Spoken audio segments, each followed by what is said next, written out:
اقسام ہیں. مسجد حرام سے مسجد اقصی تک براق پہ گئے. مسجد اقصی سے پہلے آسمان تک نور کی سیڑھی پہ گئے, یہ براق سے بھی تیز تھا. پہلے آسمان سے ساتویں آسمان تک فرشتوں کے پروں پہ گئے, یہ اس نور کی سیڑھی سے بھی سریع رفتار تھے. پھر ساتویں آسمان سے سدرۃ المنتہا تک جبریل امین کے پروں پہ گئے, یہ اس سے بھی سریع سفر تھا. جب سدرہ پہ پہنچے تو جبریل نے ہاتھ باندھ دیے, لو دنوت خطوۃ لترکت, کہ آگے اقبال بھی آگے بڑھوں تو جل کے راکھ ہو جاتا ہوں, آگے میں نہیں جا سکتا. بدو گفت سارا بیت الحرام, اے حامل وہی برتر خرام, جو در دوستی مخلصم یافتی, انانم ز صحبت چرا تافتی. کہا جب میں اتنی دور سے تجھے ساتھ لیے آ رہا ہوں تو اب تم راستہ کیوں چھوڑ رہے ہو؟ تو کہا کہ میں آگے اقبال بھی بڑھوں تو جل کے راکھ ہو جاتا ہوں. کوئی فلک تیرا یار گیا, کوئی جا سدرہ تے ہار گیا, ایک کالیاں زلفاں والا سی جڑا عرش تو بھی لنگ پار گیا. جبریل امین بھی یہاں روک گئے. اللہ نور بشر دا جھگڑا چلیا تے سدرہ تے جا کے گل مک گئی. سدرہ تے جا کے نوریوں کا سردار بھی پیچھے, بشر بھی سارے پیچھے, جو آگے جا رہا ہے اس کی شان کو کون جانا. یہاں مجھے خطیب الاسلام صاحبزادہ سید فیض الحسن شاہ رحمۃ اللہ تعالی علیہ یاد آئے. بڑی کمال کی بات کہا کرتے تھے, فرمایا کرتے تھے تو نے حلیمہ کی بکریوں کے پیچھے پیچھے تو دیکھا ہے, سدرہ پر جبریل کے آگے آگے نہیں دیکھا. اور اقبال کہتا ہے تو نے یوسف کو کنویں میں دیکھا تو کیا دیکھا, تو نے یوسف کو کنویں میں دیکھا تو کیا دیکھا, ارے نادان جو مطلق تھا مقید کر دیا تو نے. تو ابھی تک کنویں میں دیکھ رہا ہے, اور وہ تو تخت مصر کا بادشاہ بھی بنا ہوا ہے اور تاج بھی پہن چکا ہے.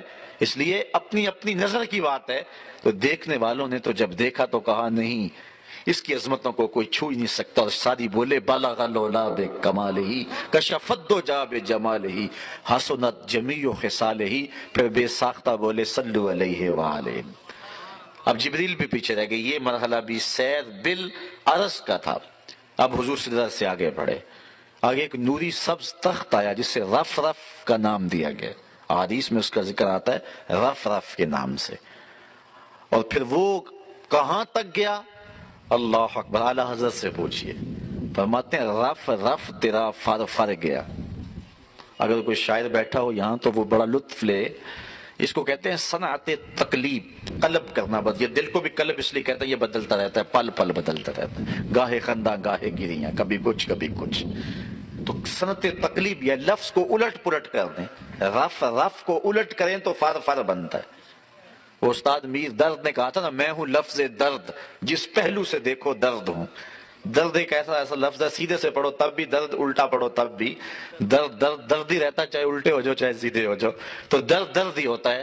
لیکن رف رف کو الٹ پڑھے, ادھر سے پڑھے تو بنتا ہے فر فر. تو اعلیٰ حضرت نے یہاں صنعت تقلیب استعمال کی ہے. رف رف تیرا فر فر گیا, پا ہفتمی گو ہر گیا, ساتوں فلک طے کر گیا, کیا بتائیں کیا کر گیا. اور پھر ایک موقع آیا, یہ اعلیٰ حضرت کی روح سے فیض لے کے کہہ رہا ہوں, یہ لفظ جو کہنے لگا ہوں. ایک موقع آیا کہ رف رف کی بھی بس بس ہو گئے, اب رف رف بھی آگے جا نہیں سکتا. اب حضور علیہ السلام کا ذاتی سفر شروع ہونے لگا. حضور کی اب رفتار ذاتی اب آغاز ہونے لگا. مسجد حرام سے لے کر مسجد اقصی تک یہ جو مرحلہ تھا یہ بھی بالعرض تھا. مسجد اقصی سے پہلے آسمان تک دوسرا مرحلہ یہ بھی بالعرض تھا. مسجد پہلے آسمان سے ساتویں آسمان تک کا مرحلہ یہ بھی بالعرض تھا. ساتویں آسمان سے سدرہ تک کا مرحلہ یہ بھی بالعرض تھا.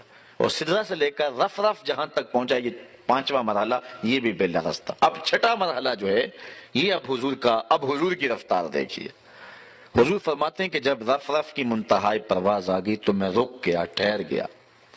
آواز آئی ادنو منی, محبوب آگے بڑھیے. باڑہ محمد کری ہو احمد, قریب آ سرور ممجد. اعلیٰ حضرت قصیدہ معراجیہ. باڑہ محمد کری ہو احمد, قریب آ سرور ممجد. نثار جاؤں وہ کیا ندا تھی, وہ کیا سما تھا, وہ کیا مزے تھے. یہ آواز آ رہی ہے کہ حضور آگے بڑھیے. حضور فرماتے ہیں میں ڈرتے ڈرتے جھجکتے جھجکتے, کیوں, جلال و حیبت کا سامنا تھا, جمال و رحمت ابھارتے تھے. چونکہ اللہ کے حضور عبد جا رہے تھے نا. یہ جو لوگ کہتے ہیں کہ حضور جو ہے وہ سنے جوڑے عرشوں پہ چلے گئے, اعلیٰ حضرت نے اس کی تردید کی. یہ نہیں کہنا چاہیے, چونکہ ادب کا تقاضا ہے. آپ اگر آتے ہیں مسجد میں تو نالین نہیں اتار لیتے, جوتے نہیں اتار لیتے؟ کیا حضور سے تصور کرتے ہیں کہ اللہ کے حضور جا رہے ہیں, یوں جا رہے ہیں, حضور نالین اتار لیے تھے. تو حضور علیہ الصلوۃ والسلام آگے گئے ادب کے تقاضوں میں. تو حضور علیہ الصلوۃ والسلام جو ہے وہ قدم اٹھائے آگے, ڈرتے جھجکتے, لیکن رحمتیں ابھار رہی تھی. فرمایا کہ میں نے ایک قدم اٹھایا. پھر فاصلہ کتنا طے ہوا؟ مسجد حرام سے لے کے مسجد اقصیٰ تک, مسجد اقصیٰ سے لے کر پہلے آسمان تک, پہلے آسمان سے چھٹے ساتویں آسمان تک, ساتویں آسمان سے سدرہ تک, سدرہ سے رف رف جہاں تک پہنچا تھا. ان 5 مرحلوں میں کل جتنا ٹوٹل سفر طے ہوا تھا, فرمایا ایک قدم میں اتنا فاصلہ طے ہو گیا. یہ ہے حضور کی رفتار کا عالم, یہ ہے حضور کی سیر کا عالم. یہ ابھی سیر کی کیفیت ہے, سفر ہو تو کیفیت کیا ہوگی. فرمایا کہ ایک قدم میں اتنا فاصلہ طے ہو گیا. پھر میں رک گیا, پھر آواز آئی کہ بڑھ اے محمد, ادن منی یا احمد, پیارے اور نیڑے آ جا. حضور فرماتے ہیں پھر میں نے دوسرا قدم اٹھایا. پہلے قدم سے لے کر کے سدرہ سے, مسجد حرام سے لے کر کے پہلے قدم تک جتنا فاصلہ 5 مرحلوں میں طے ہوا, ایک قدم میں فاصلہ طے ہوا. اب ایک قدم کا یہ فاصلہ بھی شامل کر کے اور پچھلے 5 مرحلوں کا فاصلہ بھی طے کر کے, ان کل 6 مراحل میں جتنا فاصلہ طے ہوا تھا, دوسرے قدم میں اتنا فاصلہ پھر طے ہو گیا. پھر تیسرا قدم اٹھایا تو جتنا کل پیچھے فاصلہ طے ہوا تھا 2 قدموں سمیت, تیسرے قدم میں صرف ایک قدم میں اتنا فاصلہ طے ہو گیا. یہ آواز آتی رہی, قدم بڑھتے رہے, حتیٰ کہ 70,000 مرتبہ آواز آئی اور قدم اٹھتے رہے. پھر کہاں تک پہنچے؟ اللہ اکبر. خدا فرما رہا ثم دنا فتدلی فکان قاب قوسین او ادنی. پھر وہ قریب ہوا, پھر وہ بھی اس کے قریب ہوا. کتنا قریب ہوئے؟ اللہ تعالیٰ ارشاد فرماتا ہے کہ جس طرح 2 کمانوں کا فاصلہ ہوتا ہے, جس طرح 2 کمانوں کا آپس میں فاصلہ ہوتا ہے, ایسا فاصلہ ہوا. حضرت علامہ جلال الدین سیوطی نے تفسیر جلالین میں فرمایا, آپ فرماتے ہیں کہ یہ سمجھانے کے لیے ہے, یہ تفہیم کے لیے ہے, ورنہ اللہ تعالیٰ نے آگے جا کے فرمایا او ادنا, یہ تمہیں سمجھانے کے لیے فاصلہ بتا رہے ہیں, لیکن فاصلہ تو اور کم رہ گیا تھا, اور زیادہ قریب ہو گئے تھے. اب کتنے قریب ہوئے یہاں مجال نہیں ہے. اللہ اکبر. خرد سے کہہ دو کہ سر جھکا لے, خرد سے کہہ دو کہ سر جھکا لے, گما سے گزرے گزرنے والے, یا خود پڑے ہیں جہت کو لالے, کوئی کیا بتائے کدھر گئے تھے. سراغ عین و متا کہاں تھا, نشان کیف و الا کہاں تھا, نہ کوئی ساتھی نہ کوئی راہی, نہ سنگ منزل نہ مرحلے تھے.